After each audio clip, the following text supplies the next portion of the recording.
Most of us are walking around with a to-do list that is actually just a list of everything, including everyone else's priorities. We've convinced ourselves that if we just work harder, we can do it all. But if we know deep down that trying to please everyone means pleasing no one, including ourselves, why are we still pretending everything is important? Welcome to the No Vacation Required podcast, where we break down tired traditions and outdated thinking by asking the question, why are we still doing that? It's all about building a life you don't need a break from, being more present and fulfilled, and showing up in a complicated world that needs your voice and unique talents. Guess who has a mind share? Is it you? I do. I had a 50% chance of getting it right. Yeah, and this all just happened.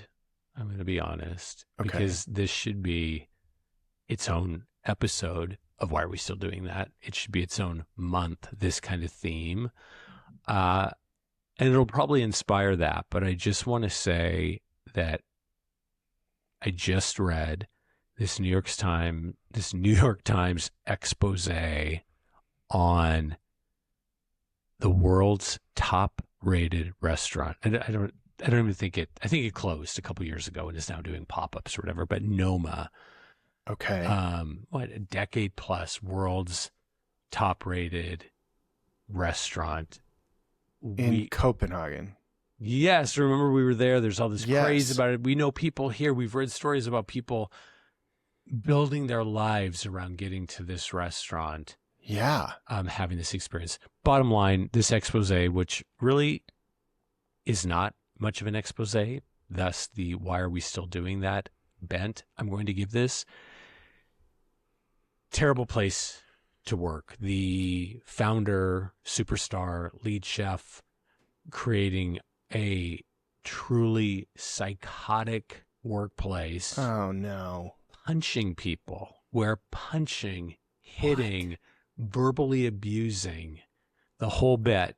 Wait, why am I acting surprised? This is always the story. Yeah, it's always a story. New York Times does a great job with this kind of stuff. They interviewed, I think, 36 people. Let me try to see this. 35 former employees. I mean, it's tight. And what really is bothersome, and I know this isn't a full episode, we have to move on, is that this has been known for a long time, but yet everybody still wanted to go to Noma, even though this information was out there to some degree. There was also a lot of secrecy because, as you learned in this article, people feared for their futures. You know, if you speak out against the superstar chef of the world, you will never work in the industry again. So this hits for us so hard. You know, we're organizational development specialists.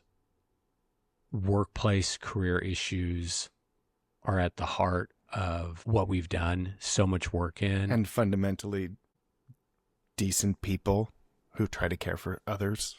Yeah. You mean we are? We are. Yeah. Yeah, Oh, yeah. I'm not too proud to say. No, We're it's kind of a given. decent Yeah, I mean, this is the kind of life we want to live, the Yeah. kind of vibe we've helped instill in people and in places. And it's just disgusting. Why are we still doing this kind of thing, holding these people and institutions up that are unquestionably bad and abusive? That's so frustrating. You know, that's like what happened at Willow's Lodge up on Lumi Island here in our part of the world. Yeah, fun fact, the lead chef at Willow's, where we went, which was a wonderful dinner, was the star pupil of this person, the founder of Noma. No. This guy from Willow's peeled off, developed this beautiful place, which we went to when it first opened years and years and years and years ago, to create. We had it was like a 20-course meal. Yeah. We had whatever. He turned out to be a huge abuser, didn't pay people, like culture of abuse. Well, I wonder why the apple doesn't fall far from the tree. No. Yeah. Oh, Let's put a stop to this. Yeah, enough of that. Let's not support that. I mean, you know, we can talk about cancel culture, but let's just cancel that shit altogether. Please.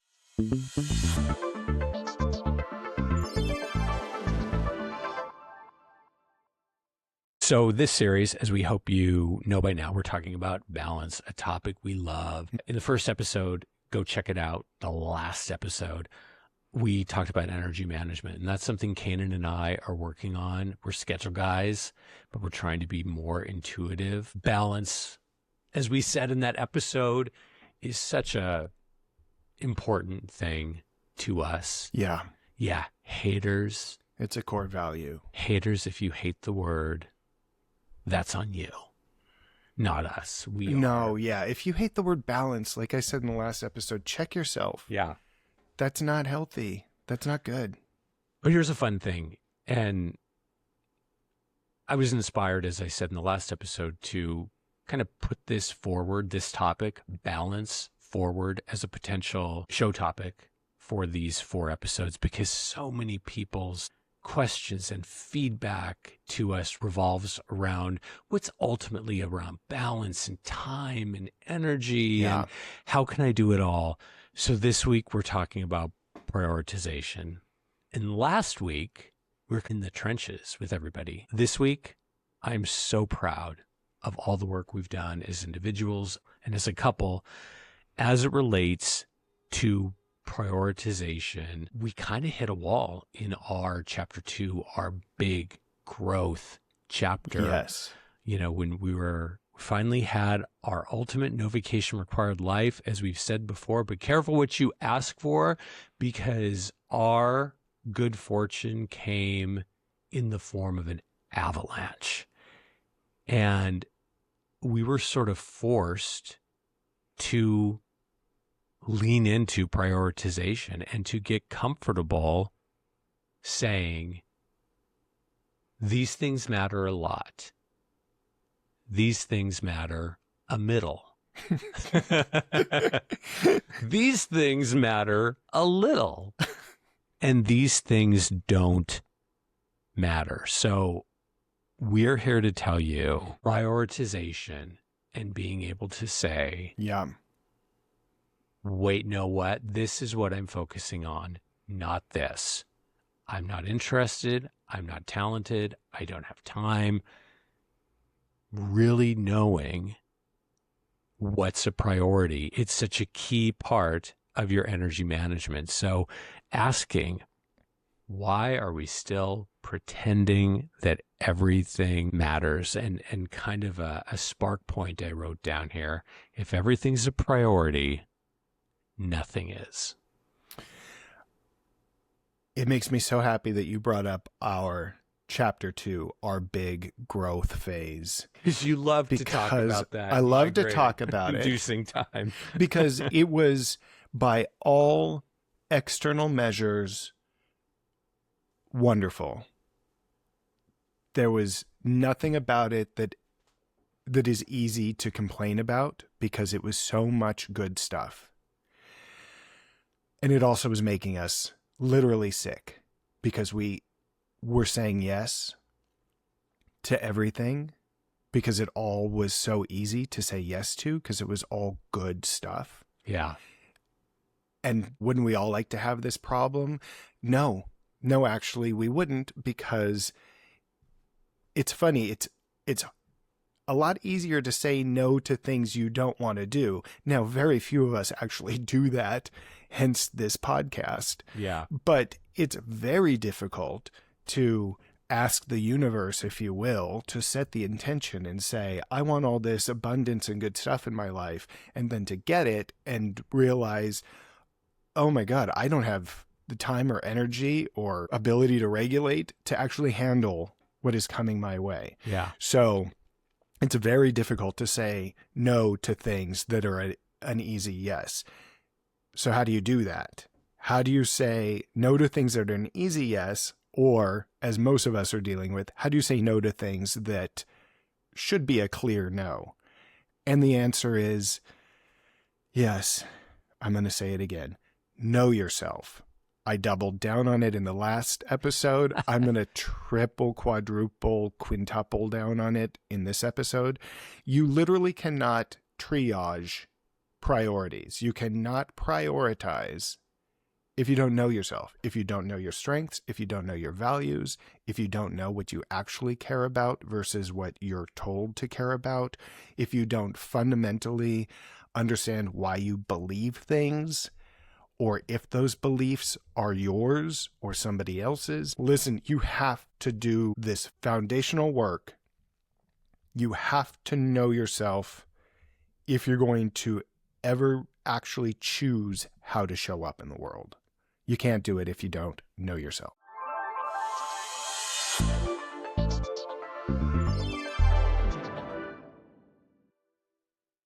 Okay, so we talk about getting over this idea of thinking everything is important. And you just talked about, in our chapter 2, the pull to say yes to everything, Yes. because it's all we ever wanted. And what we realized is that you can start making a lot of decisions that feel flimsy if you don't know yourself, because in the back of your mind, you're thinking, what do I know? Maybe this person knows better. Maybe I should do this, go to that event, do this project. Oh yeah, I better do this project because look at what my co-team members are doing. They're staying up all night doing extra projects. Yeah. So if things aren't grounded in who you are, you're going to have no idea about prioritization, because I wrote down the word flimsy when I was taking notes for this show. Like, when you don't know who you are, everything starts to feel flimsy. So prioritization starts to feel impossible because you feel more like you're, kind of drifting in the wind rather than standing on your own 2 feet, making solid decisions. And I want to say something about balance, and kind of a controversial thing, where sometimes being out of balance is okay, because, like, for us at this point in chapter 2, and we have versions of this that happen to this day, it takes something getting off kilter to know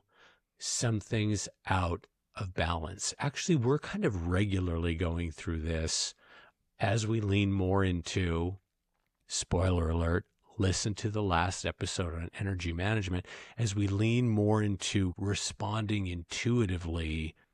Yes. From a scheduling standpoint, a recognition like, oh, I'm having an intuitive response to blank, therefore I feel like a change needs to be made. So we're not big on, as Caanan always says, the view of balance is something that can come when you're dead. And I want to, I think of people who are like, I eat 5,000 calories one day and then 200 calories the next day and 8,000 calories the next day, and this sort of like pride in being forever off kilter. Yes.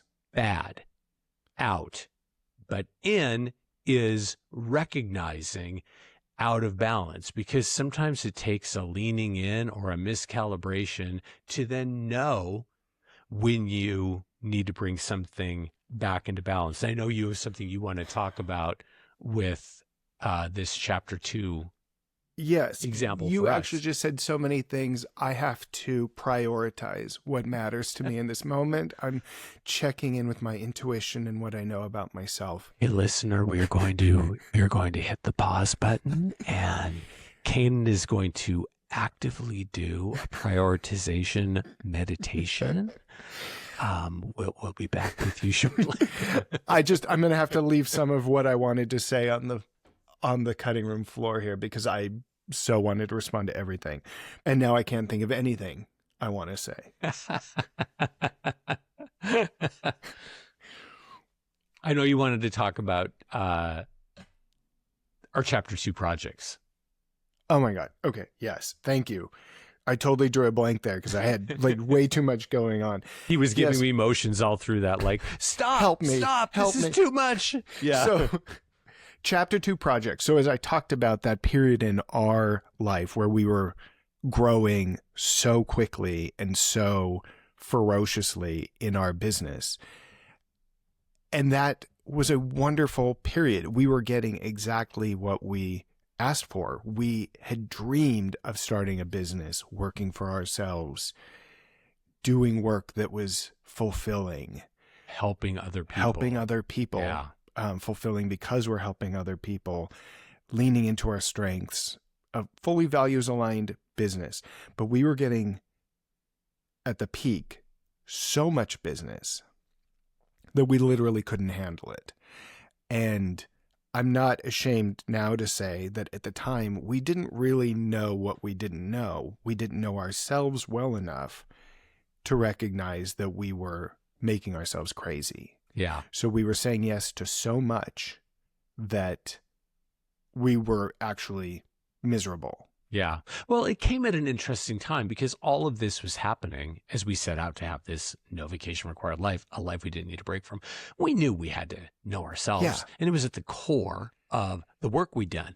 But as we, back at that kind of growth stage, we're doing what you do, getting the education and the tools and learning about our craft. We were also figuring out ourselves at this time.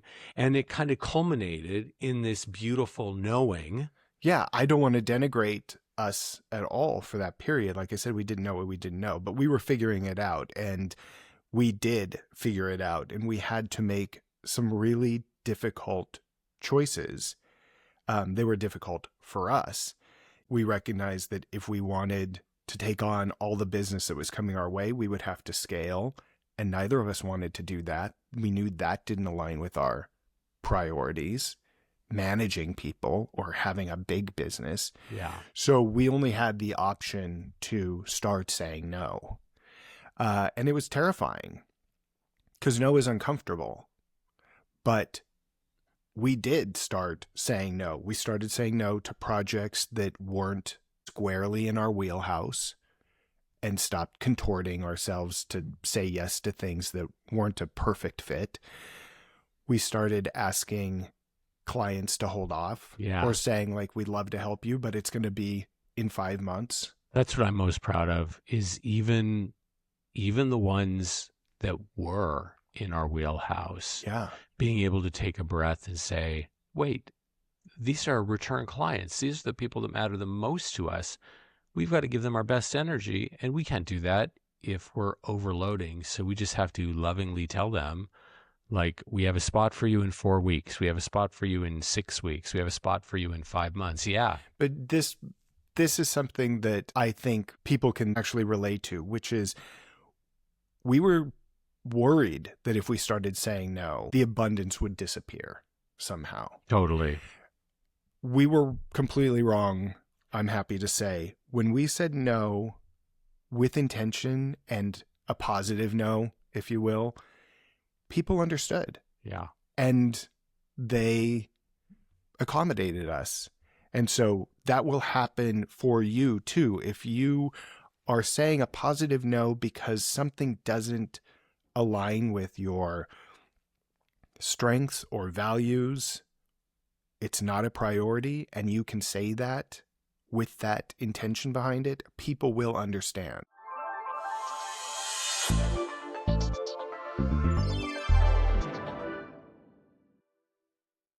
So what do we do with all this?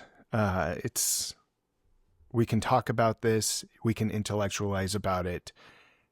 You can be saying yes internally to saying no to things. Yes. But that doesn't make it easy to do. Yeah. Otherwise, we'd all be doing it already. So I'm thinking about something you said earlier on that I'm still kind of chuckling about. Something matters a lot. Something matters a middle. Yes. Something matters a little. Something doesn't matter at all. Yeah, because it's what we do, basically. Yeah, that's what we do.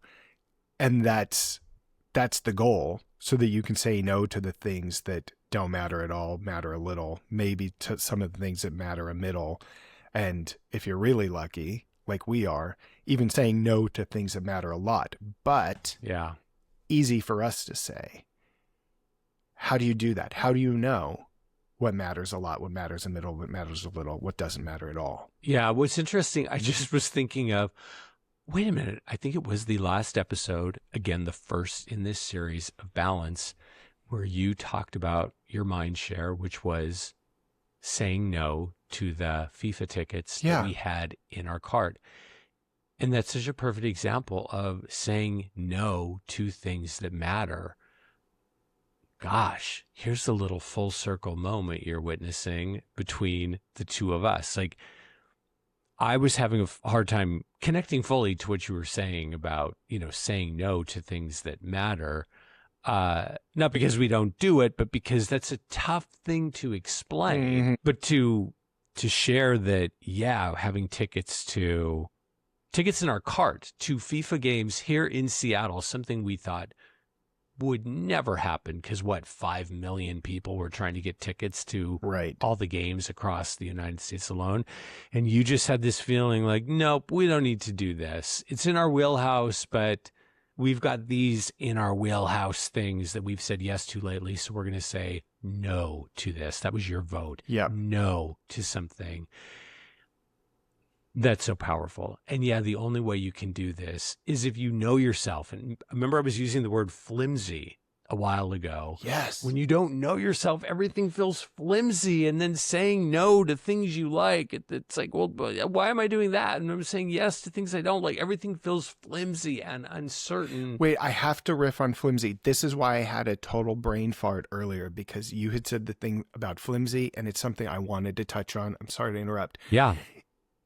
It's not just about saying no to things, knowing yourself well enough to say no to things. It's that when you know yourself and you are saying a positive, fully embodied yes to things, then you can really appreciate those things that you are agreeing to. Otherwise, everything does feel flimsy. Even the things that really matter to you feel flimsy because they're not an embodied yes. They're just a big cache of things you've agreed to that you don't have the time for, and you're sort of like zombie working through. Yeah, for sure. Okay, I'm sorry. I hope I didn't derail you. It's huge. Before we wrap, I do want to say a couple things about the, what did I say? Middle important, little important? You said matters a lot, matters a middle. Matters a middle, matters a little. There's a place for that. And we've gotten so great with those categories as individuals and as a couple, because I think when you're first starting and kind of go-girling yourself and saying, yes, I can do this, I can do what matters, and I can say no to what doesn't matter. But that kind of middle arena gets real tough. Oh, yeah. And some of that, to overuse a word, flimsiness persists. But I think I'm really proud. And we want this for our clients, our friends. We want this for you to be able to have those middle things that are like, yeah, that's not something that matters hugely. It's not something I want eliminated from the arena, but it's time to do that again. It's time to, what I can't even think of something actively, but we've got a lot of these things where it's like, you know what? I can think of things like volunteer opportunities or, your school board or whatever actually matters to you and you want to participate, but you can't participate in everything. Yeah. So sometimes you're saying yes and sometimes you're saying no, and you're pulsing that and you're feeling really good about saying no because you have said yes. Yeah. In the past. Yeah, that's a great point. And something actually I'm actively thinking of. Some friends are trying to see if we were available for a upcoming advocacy thing, and we're going to be out of town, so we're not. But that prompts us to think about how important advocacy is to us. It's at the core of who we are, making a difference. So it prompts us to think, okay, when can we do something? Because we need to be doing something advocacy. So it kind of creates a rolling vibe, schedule, an appropriate prioritization of things. And back to what we talked about last week with general energy management and how we're both schedule guys and our couplehood works best from a from a scheduled perspective with lots of flexibility, I think having that for us creates these moments of, this is a priority. This is why it's on the schedule a lot. Getting in nature is a priority for us as a couple. So if we are not in nature every week, minimally, Yeah. something is off. And we're very aware, like, that's not a priority. We're going to let fall off. But I think it's those things that are important, just not critically important, that flow into this beautiful space of showing up because we make them middle important or Yes. little important, feels very gratifying and satisfying. And you can have that too. This whole idea of prioritization just lights me up right now, Yes. because so many people are depleted by what's happening around the world, and with just so many, if not all, facets of their life. Caanan and I are just huge proponents of, then don't do it. Then don't do it. And people just, their face sort Yes. of drops in ultimate relaxation, like, you're effing right. I do not have to do that. Remember when Shonda Rhimes came out with that book like 10 years ago that was like, say yes? Just say, like, a year of saying yes to things. I had not remembered that, Yeah. but now I am remembering that. Well, yeah. That aged like milk. We're not doing that anymore. We're Oh, not saying, I remember. She had her kind of year of saying yes. Yeah. I mean, coming from that perspective, wasn't it like the busy network executive Yes. who basically couldn't see her kids, didn't have any fun. So it was like her kids would be all, I want to go to Disneyland right now. And she would be, yes. Yes. Yeah, totally. We're not saying yes to everything anymore. You don't have the energy. You don't have the bandwidth. You don't have the regulatory system to pull that off. None of us do. So Protect your peace, baby.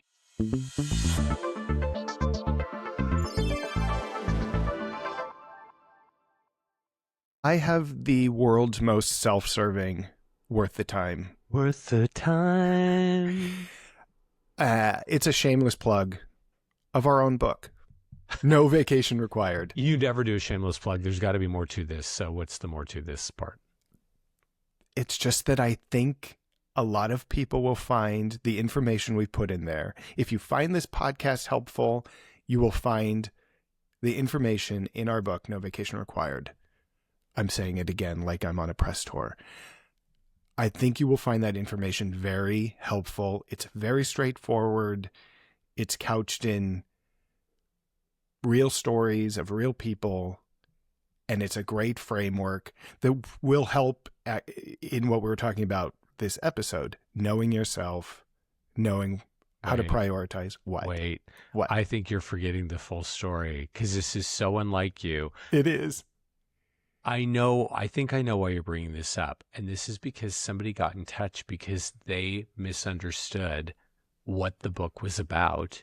Oh my God. That is, yes. This is is why this is on my mind. This is why Okay.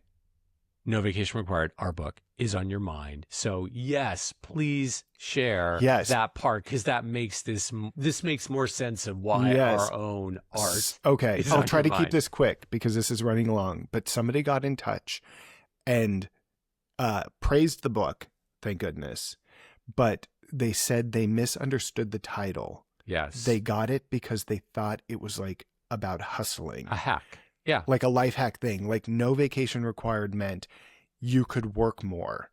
Yes. And not take breaks. Like how to work more. Be so thrilled with your work that you didn't feel that you like did you need needed a break. Yeah. And I was like dead inside. I was like, oh my God, I never thought of this title in that way. Because it's so the antithesis of what we're... Full existential crisis. It's so off Caanan. brand. Yeah.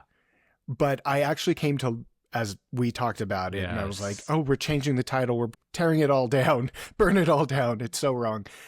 I started to really love it because if you think No Vacation Required is about how to hustle harder, if you think that's a life hack, this book is for you. Yeah. And if you understand what it means, this book is for you. I'll leave it at that. Yes. Thanks for listening to the No Vacation Required podcast. For more information, including services designed to help you build a life you don't need a break from, check out novacationrequired.com. And if you found this information helpful, please subscribe.